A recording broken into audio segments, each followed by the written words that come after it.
Hello student, आज के switch gear and protection के लेक्चर में हम लोग प्रोटेक्टिव रिलेज़ के बारे में स्टडी करेंगे।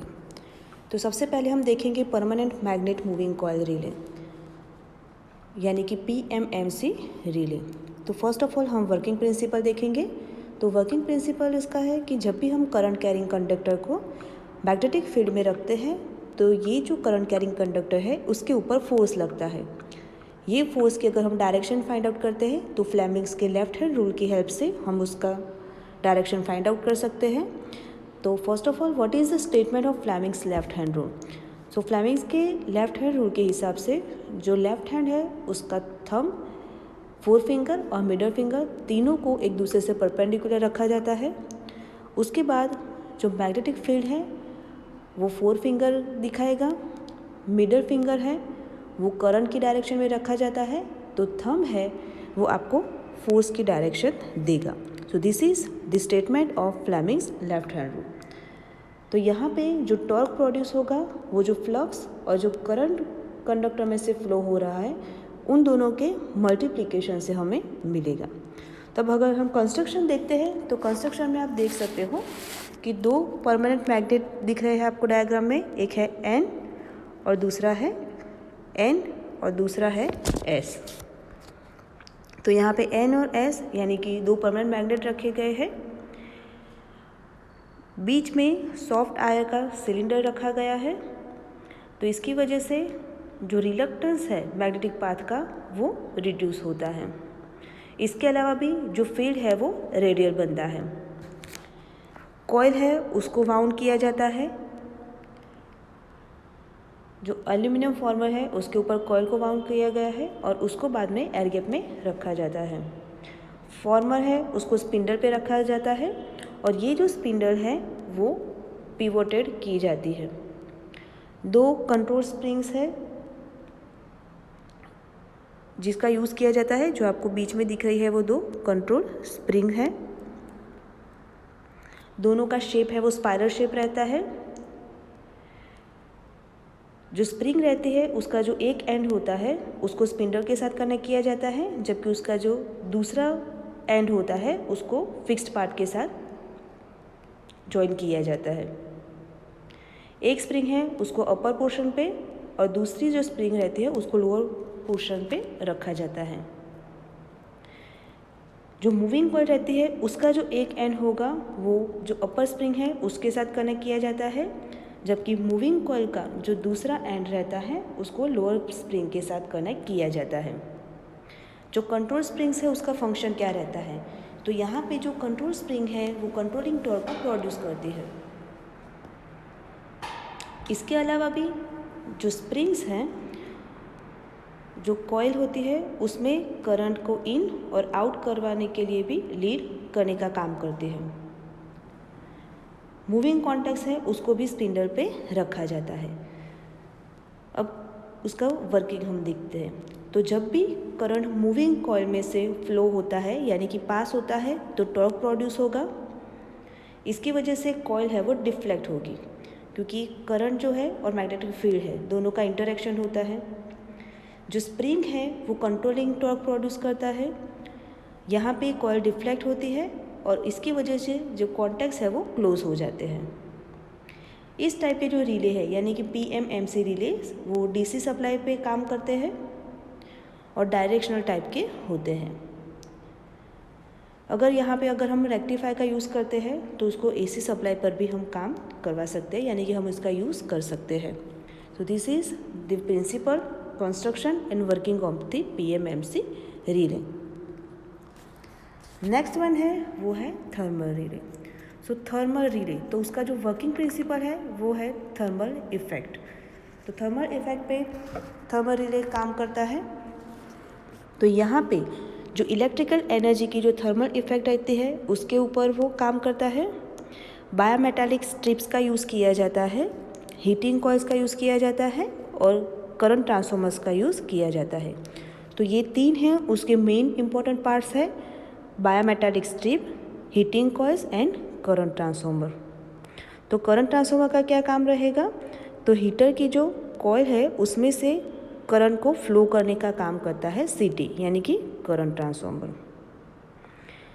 अब यहाँ पे जो हीटर कॉइल्स है उसमें से जब भी करंट फ्लो होता है तो इसकी वजह से जो थर्मल एनर्जी मिलती है वो बायोमेटालिक स्ट्रिप को हीट देती है।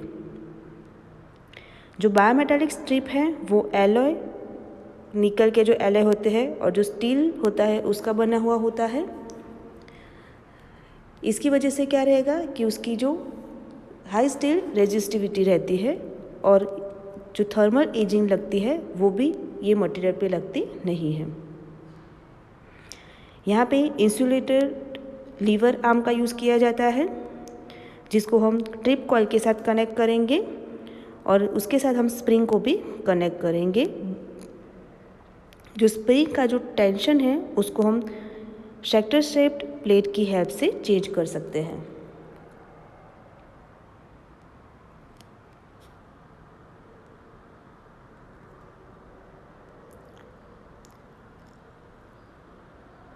Now the working of the thermal relay. तो जब भी नॉर्मल ऑपरेटिंग कंडीशन रहती है तो उस टाइम पे स्प्रिंग है वो स्ट्रेट रहती है, पर जब भी फॉल्ट होता है तो जो बायोमेटालिक स्प्रिंग है वो गर्म होती है और इसकी वजह से वो बेंड हो जाती है। तो यहाँ पे स्प्रिंग का जो टेंशन है वो धीरे धीरे रिलीज होता है और इसकी वजह से जो रिले कॉन्टैक्ट्स है वो ट्रिप हो जाते हैं। जो रिले के जो कॉन्टैक्ट है वो सर्किट ब्रेकर को ट्रिप करेंगे और इसकी वजह से सर्किट ब्रेकर क्लोज हो जाएगा और इस वजह से जो सिस्टम है वो सेफ रहती है। So this is the working of thermal relay. Next one है gas operated relay. So gas operated relay को हम बुकोज रिले भी मिस कहते हैं, जिसका मोस्टली यूज़ हम ट्रांसफार्मर में करते हैं। जब भी ट्रांसफार्मर में फॉल्ट होता है तो जो ऑयल होता है उसका टेम्परेचर इंक्रीज़ होता है, ऑयल है वो धीरे धीरे इवापोरेट होता है और इसकी वजह से गैस प्रोड्यूस होता है। जो गैस का प्रोडक्शन होता है वो फॉल्ट करंट के ऊपर डिपेंड करता है। अगर मेजर फॉल्ट होता है तो ज़्यादा गैस प्रोड्यूस होती है और अगर माइनर फॉल्ट होता है तो गैस है वो कम प्रोड्यूस होती है। तो यहाँ पे इंसुलेशन ब्रेकडाउन होता है तो उसकी वजह से भी फॉल्ट प्रोड्यूस होता है। वाइंडिंग की वजह से भी अगर कोई फॉल्ट हुआ हो तो उसकी वजह से भी ट्रांसफार्मर में फॉल्ट रहता है। तो इंटरनेट फॉल्ट जब होते हैं उस टाइम पे बुकोज रिले का यूज़ किया जाता है। अब यहाँ पे जो फॉल्ट होता है तो उसकी वजह से आग प्रोड्यूस होती है और इसकी वजह से क्या होगा, टेम्परेचर है वो बढ़ता है। तो इसकी वजह से जो ऑयल ट्रांसफार्मर के अंदर ऑयल होता है उसमें से गैस रिलीज़ होती है और वो अपवर्ड डायरेक्शन में मूव करता है। तो इसकी वजह से क्या होगा कि जो बुकोज रिले का जो अपर कांटेक्ट होगा वो सर्किट में अलार्म भेजेगा और अलार्म की वजह से सिग्नल आगे मिलेगा और जो पर्सनल है वो जो भी एक्शन लेने हैं कि लाइक किस टाइप का फॉल्ट है, depends upon that one it will take action. यानी कि जो पर्सनल है वो अलार्म बजने की वजह से या तो सर्किट को वहाँ से ट्रिपिंग दे देगा और उसके बाद उसको आगे ऑपरेट किया जाता है। अगर मेजर फॉल्ट होता है तो ट्रांसफार्मर को टोटली डिस्कनेक्ट करना पड़ता है मेन सप्लाई में से। ना उसका कंस्ट्रक्शन। सो कंस्ट्रक्शन में उसमें टोटल 2 फ्लोट रहते हैं, एक अपर फ्लोट रहता है, दूसरा लोअर फ्लोट रहता है। आप देख सकते हो ये है वो अपर फ्लोट है, यहाँ पे ये है लोअर फ्लोट। तो अपर फ्लोट और लोअर फ्लोट रहते हैं, उसको ऑयल के अंदर रखा गया होता है। जो अपर फ्लोट होता है उसके साथ अलार्म सर्किट को कनेक्ट किया जाता है और जो लोअर सर्किट होती है उसको ट्रिपिंग मैकेनिज्म के साथ कनेक्ट किया जाता है।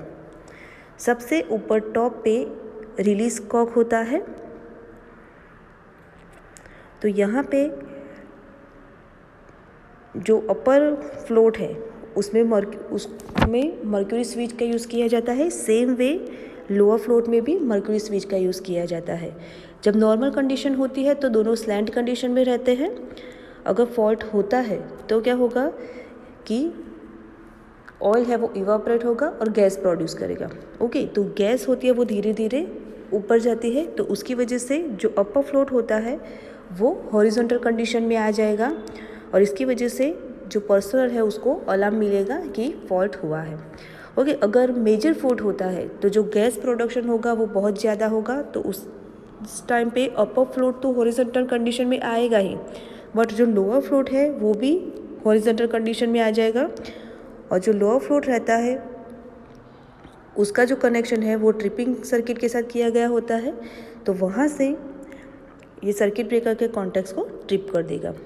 सबसे ऊपर रिलीज कॉक होता है, तो वहाँ से जो गैस होता है उसके सैंपल लिए जाते हैं और बाद में उसको एनालाइज करके किस टाइप का फॉल्ट है वो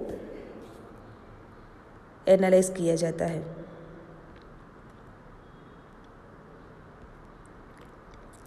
now time characteristic of relay. तो जो रिले रहती है उसकी डिफरेंट कैरेक्टरिस्टिक रहती है। उसमें फर्स्ट है instantaneous characteristic. So now what is meant by instantaneous characteristic? तो इंस्टेंटेनियस कैरेक्टरिस्टिक क्या होता है? तो यहाँ पे जो टाइम लैग होता है वो दिया गया होता नहीं है। इस टाइप के जो रिले होते हैं इंस्टेंटेनियस, यानी कि with in a fraction of time, यानी कि 0.05 सेकंड के पीरियड में ही वो काम कर देते हैं। तो जिस रिले में टाइम लैग दिया नहीं होता है उसको हम बोलते हैं time lag relay. Okay, second one है डिफाइनाइट टाइम लैग रिले। सो डिफाइनाइट टाइम लैग रिले क्या रहता है? तो जो इंडक्शन रिले होते हैं उसमें जो कोर होती है वो सैचुरेट, कुछ करंट की वैल्यू पे वो सैचुरेट होना शुरू कर देती है, तो उसके बाद क्या होगा, जो के की वैल्यू होती है वो डिक्रीज होती है। तो इसकी वजह से जो ऑपरेटिंग टाइम होता है वो कांस्टेंट हो जाता है और ऑपरेटिंग टाइम है वो करंट की वैल्यू पे डिपेंड करता नहीं है। तो इसको हम बोलेंगे डिफाइनाइट टाइम लैग रिले, यानी कि जो रिले होता है उसका जो ऑपरेटिंग टाइम होता है वो कांस्टेंट हो जाता है, वो करंट की वैल्यू पे डिपेंड करता नहीं है, उसको हम बोलेंगे definite time lag relay. Next one है इन्वर्स कैरेक्टरिस्टिक। तो जो इन्वर्स कैरेक्टरिस्टिक है उसमें क्या होगा कि जो ऑपरेटिंग टाइम होता है वो ऑपरेटिंग करंट से इन्वर्सली प्रोपोर्शनल होगा, यानी कि ऑपरेटिंग करंट बढ़ रहा है तो जो टाइम है वो डिक्रीज होगा।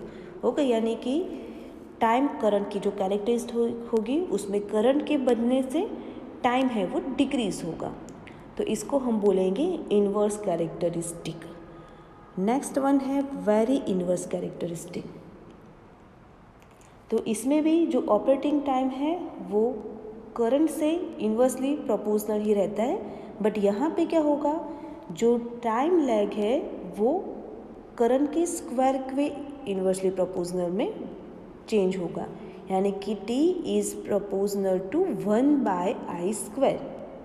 सो इसकी वजह से क्या होगा कि जो अगर थोड़ा भी करंट में चेंज होता है तो जो टाइम है उसकी वैल्यू बहुत ज़्यादा चेंज हो जाती है, तो इसलिए इसको बोलते हैं very inverse characteristic. Next one है extremely inverse characteristic.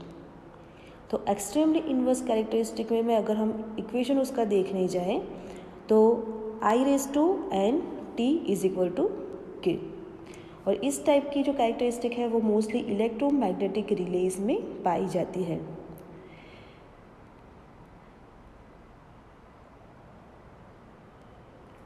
Next one है inverse definite minimum time lag characteristic. तो यहाँ पे जो ऑपरेटिंग टाइम है वो ऑपरेटिंग करंट के स्क्वायर के इन्वर्सली प्रोपोर्शनल होगा, बट अगर करंट की वैल्यू कुछ वैल्यू से बढ़ जाती है तब जाके ये होगा।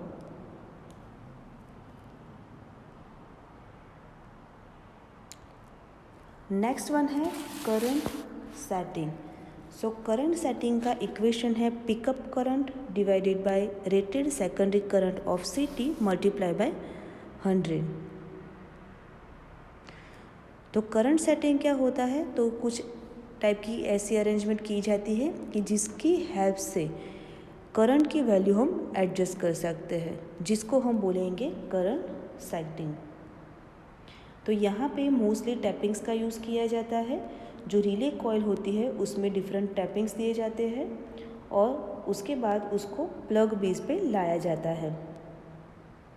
जो ब्रीज रहता है उस पर करंट की जो परसेंटेज होते हैं वो लिखे हुए होते हैं। जस्ट सपोज अगर ओवर करंट रिले है तो उसका जो CT होता है, जो उसका करंट सेटिंग होता है वो 50% से लेके 200% होता है और ये जो होता है पूरा वो 25% स्टेप्स में किया जाता है।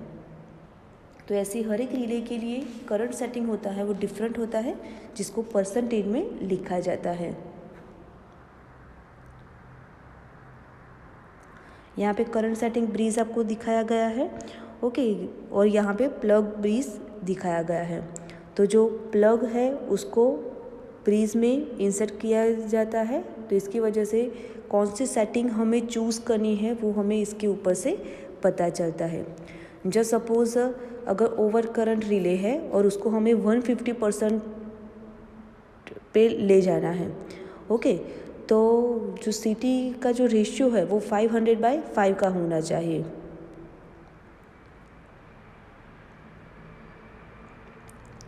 तो जो सेकेंडरी करंट है वो 5 एम्पियर का होना चाहिए और जो टैपिंग्स है वो 150% की होनी चाहिए।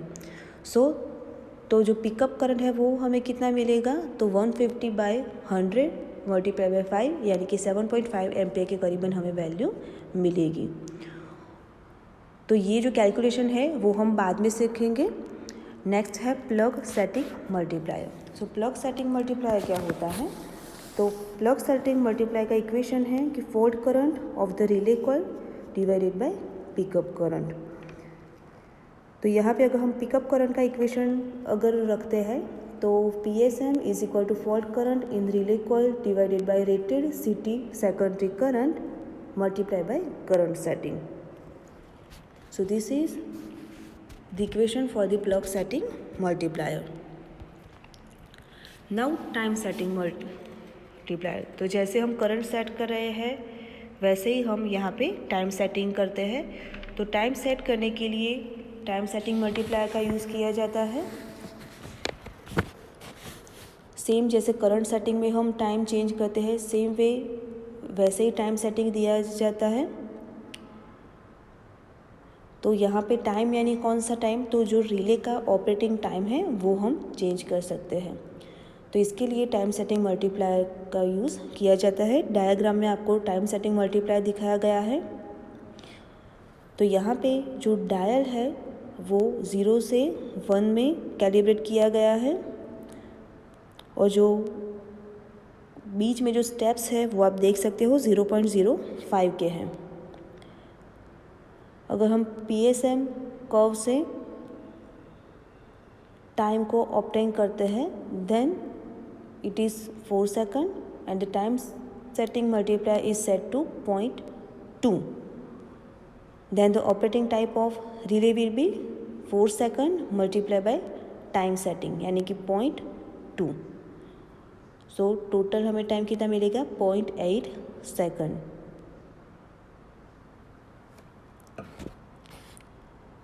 नेक्स्ट वन है टाइम PSM कर्व। तो जो टाइम PSM कर्व है वो पर्टिकुलर रिले के लिए ड्रॉ किया जाता है जिसमें टाइम यानी ऑपरेटिंग टाइम होता है। तो जो ऑपरेटिंग टाइम होता है रिले का उसको y एक्सिस पे दिखाया जाता है और ये जो ऑपरेटिंग टाइम है वो सेकंड में होता है, जबकि प्लग सेटिंग मल्टीप्लायर होता है उसको x एक्सिस पे रखा जाता है। प्लग सेटिंग मल्टीप्लायर का मीनिंग क्या होता है कि जो रिले करंट रहता है means how many times the relay current is than the current setting.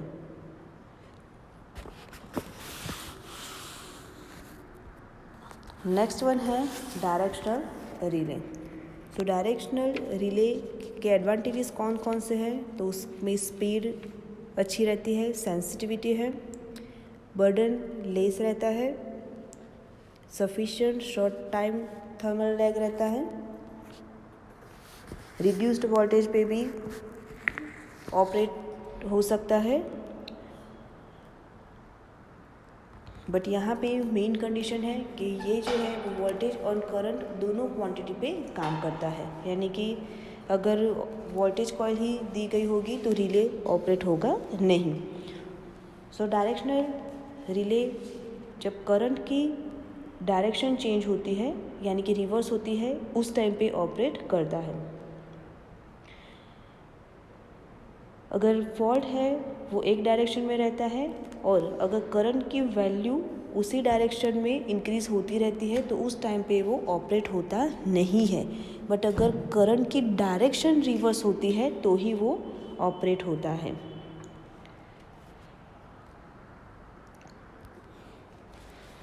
तो यहाँ पे हम डायरेक्शनल रिले को देखेंगे कि कैसे वो काम करता है। ओके, तो यहाँ पे आप देख सकते हैं कि R1, R2, R1 डैश और R2 डैश दो पैरेलल फीडर दिए गए हैं, R1 dash and R2 dash. Just suppose यहाँ पे नॉन डायरेक्शनल रिलेज दिए गए हैं, तो यहाँ पे आप देख सकते हो नॉन डायरेक्शनल रिले यानी कि उसका दोनों डायरेक्शन में अगर हम ये जो है उसको हम बोलेंगे नॉन डायरेक्शनल रिले। ओके, तो नॉन डायरेक्शनल रिले जब भी हम देते हैं और अगर फॉल्ट होता है R1 डैश के ऊपर, ओके, जस्ट सपोज बीच में यहाँ पे फॉल्ट हुआ तो अगर हमने नॉन डायरेक्शनल रिले प्रोवाइड किया है तो जो R1 है वो ऑपरेट होगा, बट जो फॉल्ट करंट है वो फीडर R2 डैश से भी फ्लो होना शुरू कर देगा और इसकी वजह से क्या होगा, जो फॉल्ट करंट होगा वो R1 dash R2 dash R2 में से फ्लो होगा। तो इसकी वजह से जो R2 का जो रिले है और R2 डैश के पास का जो रिले है वो ऑपरेट होगा और इसकी वजह से जो R2 डैश रिले है वो भी ऑपरेट हो जाएगा। तो यहाँ पे हम देख सकते हैं कि जो अगर ऊपर का जो फीडर है वहाँ पे अगर फॉल्ट होता है तो नीचे के फीडर को डिसकनेक्ट होने की ज़रूरत होती नहीं है। बट देन ऑल्सो अगर हम नॉन डायरेक्शनल रिले यूज़ करते हैं तो नीचे का जो फीडर है वो भी काम करना बंद कर देगा। तो ये ना हो इसलिए हम क्या करते हैं, डायरेक्शनल रिले को यूज़ करते हैं। तो अगर डायरेक्शनल रिले को हम यूज़ कर रहे हैं और just suppose fault R1 dash के बीच में होता है तो क्या होगा कि जो R1 डैश है वो ऑपरेट होंगे, बट जो R2 डैश के आगे जो रिले है वो ऑपरेट होगा नहीं, क्योंकि उसको डायरेक्शनल रिले की प्रॉपर्टी दी हुई है। ओके, मीन्स कि अगर करंट की डायरेक्शन अपोजिट होगी तो ही वो फ्लो होगा। तो यहाँ पे जो फॉल्ट करंट होता है जो फीडर R1 डैश से फीड होता है वो सेम दोनों की डायरेक्शन नहीं होगी। ओके, तो इसकी वजह से क्या होगा कि जो R2 डैश है वो ऑपरेट होगा नहीं। तो this is the function of the directional relay.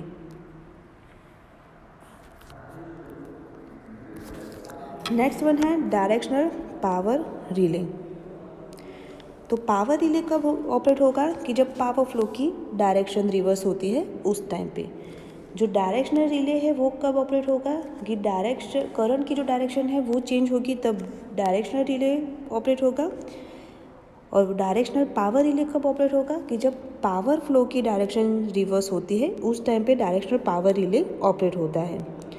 तो डायरेक्शनल पावर रिले जो रहता है वो इंडक्शन टाइप का रहता है और उसका जो कंस्ट्रक्शन है वो same watt hour meter of induction type relay जैसा रहता है। आप डायग्राम में देख सकते हो, एक ई टाइप का इलेक्ट्रोमैग्नेट रहता है जबकि एक सी टाइप का इलेक्ट्रोमैग्नेट रहता है। दोनों के बीच में एक एल्यूमिनियम डिस्क रहती है। तो जो सेंट्रल लिंब रहती है ई शेप के इलेक्ट्रोमैग्नेट पे उसके ऊपर वाइंडिंग को वाउंड किया जाता है और बाद में ये जो कॉइल है उसको पोटेंशियल ट्रांसफार्मर से एनर्जाइज किया जाता है, जबकि जो लोअर इलेक्ट्रोमैग्नेट है सी शेप का, उसके ऊपर वाइंडिंग को बाउंड करके उसको करंट ट्रांसफार्मर से उसको एनर्जाइज किया जाता है। दोनों जो है उसको सीरीज़ में कनेक्ट किया जाता है। जो मूविंग कॉन्टैक्ट्स होते हैं उसको स्पिंडल पे रखा जाता है।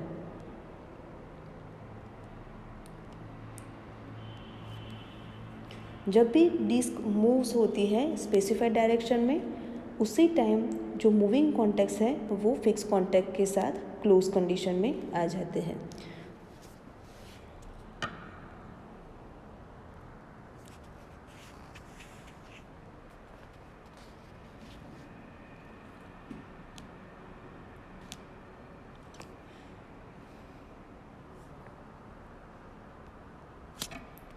नेक्स्ट वन है रिवर्स पावर रिले। तो जो रिवर्स पावर्स रिले है वो डायरेक्शनल प्रोटेक्टिव रिले है। तो रिवर्स पावर रिले क्या करता है कि रिवर्स डायरेक्शन में अगर पावर फ्लो हो रहा है तो वो पावर को प्रिवेंट कर देता है। तो इस टाइप का जो रिले है वो मोस्टली जहाँ पे जनरेटर पैरेलल में कनेक्ट किया जाता है यूटिलिटी के साथ, वहाँ पे इसका यूज़ किया जाता है। तो इसकी वजह से क्या होगा कि बस बार में से या कोई दूसरा जनरेटर होगा, वहाँ से अगर पावर बैक आ रहा है तो उसको वो प्रिवेंट कर देगा आने से। सो this is the function of the reverse power relay, यानी कि अगर पावर है वो रिवर्स डायरेक्शन में आता है तो वो उसको प्रिवेंट करता है।